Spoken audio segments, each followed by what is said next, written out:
Hi friends, hotel style tandoori chicken எப்படி பண்ணுறதுன்னு பார்க்கலாம். இந்த மாதிரி சிக்கன் பீஸ் வந்து எடுத்துக்கிறேங்க. நான் வந்து 4 பீஸ் எடுத்துருக்கேன்.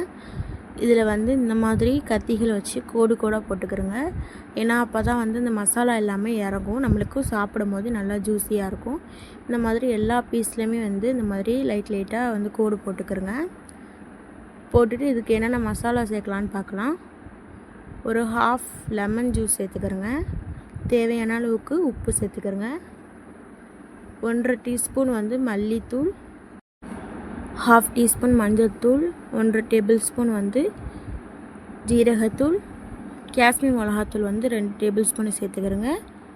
2 டேபிள் ஸ்பூன் கரம் மசாலா.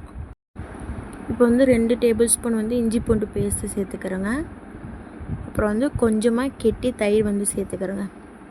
இது எல்லாத்தையும் சேர்த்து நல்லா வந்து பிரட்டி விடுங்க. இது மேக்ஸிமம் வந்து ஒரு 7 மணி நேரம் வந்து இது ஊறணும். அப்போ தான் நம்ம வந்து செய்ய போகும்போது அப்போ தான் நல்லா வந்து மசாலா ஃபுல்லாக உள்ள டிப் ஆகி நல்லா ஜூஸியாக இருக்கும். இப்போ நல்லா வந்து 7 மணி நேரம் ஊறிடுச்சு. ஒரு பேனில் வந்து கொஞ்சமாக வந்து ஆயில் சேர்த்துக்கிறோங்க. நம்ம ஃப்ரை பண்ணுற அளவுக்கு நம்ம வந்து ஆயில் சேர்க்கக்கூடாது. அந்த ஆயில் ஃபுல்லாக அந்த சிக்கனில் வந்து நல்லா எடுத்துக்கிற அளவுக்கு கொஞ்சம் ஆயில் சேர்த்துக்கிறணும். 2 பீஸை ஃபஸ்ட்டு வந்து சேர்த்துக்கிறேங்க. நீங்கள் பெரிய பேனாக இருந்தால் கூட நீங்கள் வந்து தாராளமாக எத்தனை பீஸ் வேணால் சேர்த்துக்கலாம். இப்போ இந்த 2 பீஸையும் போட்டுட்டு ஒரு நிமிஷம் கழித்து இப்படி வந்து ஸ்பூனை வச்சு நல்லா வந்து ஷேக் பண்ணி விடுங்க.